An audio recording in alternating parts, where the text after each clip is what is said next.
दोस्तों, कैसे हैं आप लोग। आई होप आप सब ठीक ही होंगे। दोस्तों, आपने बहुत सारी वीडियो देखी होंगी विटामिन से रिलेटेड, मिनरल से रिलेटेड, लेकिन इस वीडियो में जो हम आपको बताएंगे कि विटामिन आखिरकार क्या, कौन कौन से विटामिन होते हैं हमारी बॉडी में और किन किन की नीड होती है, जरूरत होती है, और कौन सा विटामिन की कमी की वजह से कौन सी बीमारी होती है। और इसके साथ ही साथ मिनरल्स की भी बात करेंगे कि कौन कौन से मिनरल्स होते हैं और कौन से मिनरल्स की वजह से क्या प्रॉब्लम आती है, क्या दिक्कत देखने को मिलती है बॉडी में। तो इन सब चीजों के बारे में बात करेंगे। विटामिन और मिनरल्स की एक एक चीज हम आपको अच्छे से बताएंगे। इस वीडियो को पूरा अगर आप देख लेते हैं तो मैं गारंटी के साथ बोल सकता हूं कि विटामिन और मिनरल्स के रिलेटेड आपको कहीं भी कोई भी प्रॉब्लम नहीं आने वाली है। तो दोस्तों, विटामिन जो है, दो तरीके के विटामिन होते हैं। एक तो विटामिन होते हैं लिपिड सोल्यूबल विटामिन और दूसरे होते हैं वाटर सोल्यूबल विटामिन। तो जो लिपिड सोल्यूबल विटामिन होते हैं उसमें आता है vitamin A, vitamin D, vitamin ई और विटामिन के। चार तरीके के विटामिन उसमें आते हैं। और जो दूसरी तरफ जो वाटर सोल्यूबल विटामिन जो होते हैं, तो वाटर सोल्यूबल विटामिन में आते हैं विटामिन बी और विटामिन सी। तो विटामिन बी के अंदर जो काफी सारे विटामिन आते हैं, बी कॉम्प्लेक्स पूरा, बी1, बी2, आगे हम जानकारी अच्छे से देंगे विटामिन बी के बारे में। पहले जान लेते हैं कि लिपिड सोल्यूबल विटामिन क्या होते हैं। तो लिपिड सोल्यूबल विटामिन जो दोस्तों, ये चार तरीके के विटामिन होते हैं। Vitamin A, vitamin B, D, vitamin E, vitamin K. ये जितने भी लिपिड सोल्यूबल विटामिन होते हैं, इनका बहुत ही इंपॉर्टेंट रोल होता है लीवर के लिए। लीवर की हेल्थ को ये अच्छा करते हैं। अब सबसे पहले विटामिन ए की बात करें कि विटामिन ए अगर किसी की बॉडी में कम हो जाता है तो उसको क्या प्रॉब्लम होती है। तो विटामिन ए की प्रॉब्लम की वजह से दोस्तों उसको नाइट ब्लाइंडनेस हो जाता है। और विटामिन ए को बोलते हैं रेटिनॉल। रेटिनॉल जो इसका दूसरा नाम होता है। अगर इसकी कमी किसी की बॉडी में हो जाती है तो उसको नाइट ब्लाइंडनेस की दिक्कत होने लगती है, रात में उसको धुंधला सा दिखाई देने लगता है। दूसरा विटामिन, वो विटामिन ए जो होता है दोस्तों, अगर इसकी जो है प्रेगनेंसी के टाइम पे, प्रेगनेंसी के दौरान हाई डोज नहीं देनी चाहिए। विटामिन ए जो प्रेगनेंसी की हाई डोज कॉन्ट्राइंडिकेटेड होती है। दूसरा होता है विटामिन डी। तो विटामिन डी जो, इसको कोलिकैल्सिफेरॉल नाम से जानते हैं, दूसरा नाम इसका ये होता है कोलिकैल्सिफेरॉल। अगर इसकी कमी किसी की बॉडी में आ जाती है तो उसको रिकेटस या फिर ओस्टोमलेशिया या उसकी हड्डियों से रिलेटेड जुड़ी समस्याएं उसको देखने को मिल सकती हैं। तीसरा आता है विटामिन ई। तो विटामिन ई का जो नाम होता है वो होता है टोकोफ्रोल। टोकोफ्रोल इसका नाम होता है। अगर इसकी किसी की बॉडी में कमी हो जाती है विटामिन ई की, तो उसकी वजह से उसको थैलेसीमिया या फिर इनफर्टिलिटी की प्रॉब्लम देखने को मिलती है। जो हम बीमारियों के नाम बता रहे हैं हम डिस्प्ले पे शो भी कर देंगे साथ साथ में, तो आप देख के समझ सकते हैं। ये उसके बारे में लिख भी देंगे साइड में, क्योंकि अगर हम डिटेल से बताएंगे तो बहुत ही ज्यादा लंबा वीडियो हो जाएगा। चौथा विटामिन होता है विटामिन के। तो विटामिन के का दूसरा नाम होता है फाइलोक्विनोन। फाइलोक्विनोन जो है, इसका रोल होता है दोस्तों ब्लीडिंग को कंट्रोल करना। मतलब ये इसकी अगर किसी की बॉडी में कमी होती है विटामिन की, तो उसकी बॉडी में ब्लीडिंग होने के चांसेस बढ़ जाते हैं। और विटामिन के का जो एंटागोनिस्ट होता है, जो विटामिन के का अपोजिट काम करता है, वो होता है वारफरिन। अब ये तो हो गए लिपिड सोल्यूबल विटामिन, चार तरीके के। अब बात करते हैं वाटर सोल्यूबल विटामिन की। तो वाटर सोल्यूबल विटामिन जो है, इसमें पहले बी के बारे में जान सकते हैं। वो बी कॉम्प्लेक्स विटामिन जो होते हैं उसके बारे में जान लेते हैं। तो बी में आता है बी1 विटामिन जो आता है दोस्तों, बी1 का नाम होता है थायमीन। थायमीन की अगर किसी की बॉडी में डिफिशियंसी होती है, कमी होती है, तो उसको बेरी बेरी नाम की प्रॉब्लम देखने को मिल सकती है। बेरी बेरी नाम की डिसीज या दिक्कत हो जाती है। दूसरा आता है विटामिन बी2।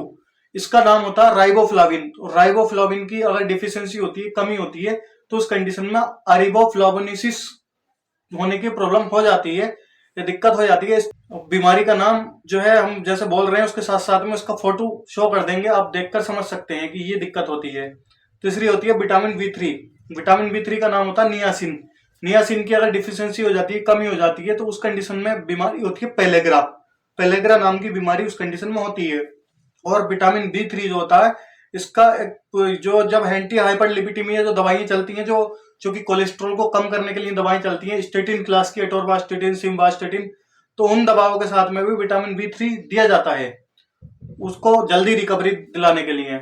अब जो यह इसके बाद आता है विटामिन बी5। विटामिन बी5 का नाम होता है पेंटोथेनिक। पेंटोथेनिक की अगर किसी की कमी में, बॉडी में कमी हो जाती है, तो उसको दिक्कत होती है पेरेस्थीसिया नाम की बीमारी से उसको गुजरना पड़ता है। अब 6 नंबर पर आता है विटामिन बी6। तो विटामिन बी6 का दूसरा नाम होता है पायरोडॉक्सिन। इसको तो काफी सारे लोगों ने सुना ही रखा होगा। पायरोडॉक्सिन जो होता है, इसकी अगर किसी की बॉडी में कमी हो जाती है तो न्यूरोलॉजिकल सिम्टम्स उसको देखने को मिलते हैं, उसके ब्रेन से रिलेटेड सिम्टम उसको देखने को मिलते हैं। या फिर जो है कभी कभार जो प्रेग्नेंट वुमेन में नोजिया वोमिटिंग की प्रॉब्लम होती है तब भी उनको पायरोडॉक्सिन दिया जाता है।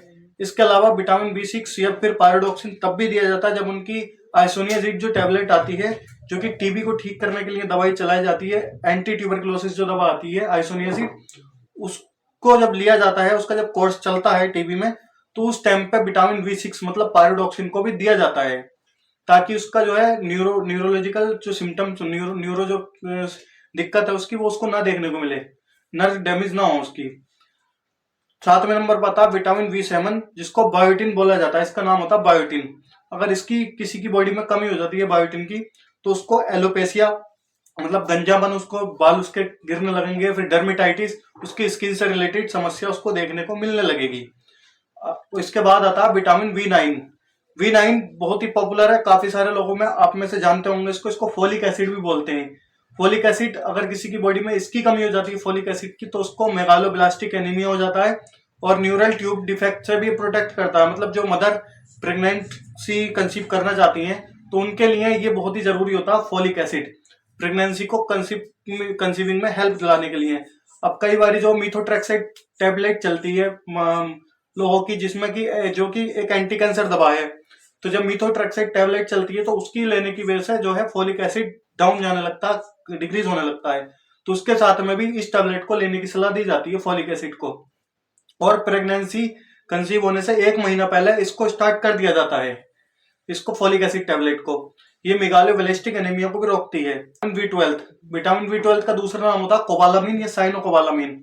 अगर इसकी कमी किसी की बॉडी में हो जाती है तो उसको परनीसियस एनीमिया होगा, फिर मेगालोब्लास्टिक एनीमिया, मतलब दोनों में से कोई भी एनीमिया उसको हो सकता है, खून की कमी उसकी बॉडी में उसको दिखाई देने लग सकती है।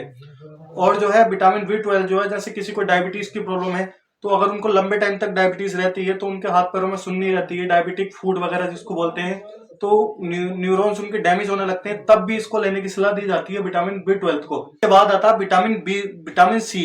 कि विटामिन बी वाले जितने विटामिन थे वो सारे हमने बता दिए आपको। अब इसके बाद जो आता है विटामिन सी आता है। अगर विटामिन सी की डिफिशियंसी किसी की बॉडी में हो जाती है, कमी हो जाती है, तो उसकी स्कर्वी नाम का रोग दिखाई देने लगेगा, या फिर जेंजिवाइटिस, उसके मसूड़ों से ब्लीडिंग वगैरह स्वेलिंग वगैरह होने लगेगी। तो ये इसमें दिक्कत होती है अगर विटामिन सी की किसी की बॉडी में प्रॉब्लम हो जाती है। तो फ्लू लगा हुआ है तो उसको भी देते हैं, इम्यूनिटी को उठाने के लिए, इंक्रीज करने के लिए भी देते हैं। इसके बारे में हमने लॉन्ग वीडियो बना रखी है, जो विटामिन सी की जो टैबलेट आती है, अगर आप देखना चाहते हैं तो आई बटन पर क्लिक करके आप उस वीडियो को देख सकते हैं। इतने सारे विटामिन का हमने अलग अलग नाम उसके काम बताए हैं। अब जानते हैं मिनरल्स के बारे में कि मिनरल्स कौन सा मिनरल्स कम होता है तो क्या प्रॉब्लम होती है। जैसे सबसे पहला आता है कैल्शियम। कैल्शियम की अगर किसी की बॉडी में कमी हो जाती है तो उसको जो है उसकी बोन की हेल्थ कमजोर होने लगती है, टीथ वगैरह कमजोर हो सकते हैं। अब जो नेचुरल सोर्स जो होता है कैल्शियम का वो आपको मिल्क से मिल सकता है, बनाना से मिल सकता है, आपके कुछ फूड से मिल सकता है, इन चीजों से आपको मिल सकता है। तो कैल्शियम का ये रोल होता है कि हड्डियों को मजबूत करने में हेल्प करता है। बात आता है आयोडीन। आयोडीन की अगर किसी की बॉडी में कमी हो जाती है तो उसको गोइटर नाम की प्रॉब्लम देखने को मिल सकती है। जिससे हाइपरथायरॉयडिज्म मतलब थायराइड की समस्या उसको दिख सकती है, थायराइड का लेवल उसका इंक्रीज हो जाता है, बढ़ जाता है। इसके बाद आता है आयरन। आयरन की अगर किसी की बॉडी में कमी हो जाती है तो उसको एनीमिया मतलब खून की कमी हो सकती है, वीकनेस लग सकती है, कमजोरी लग सकती है।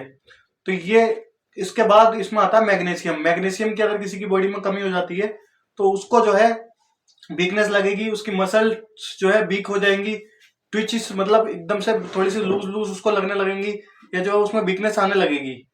इसके बाद आता पोटेशियम। पोटेशियम की अगर किसी की बॉडी में कमी हो जाती है तो उसमें जो है मस्कुलर वीकनेस उसको लगने लगेगी, या फिर पैरालिसिस की प्रॉब्लम उसको हो जाएगी, कंफ्यूजन सा बना रहेगा उसको। ये कुछ मिनरल्स होते हैं और कुछ विटामिन होते हैं। इसके बारे में हमने दोस्तों काफी अच्छे से आपको बताया, काफी डिटेल में बताया।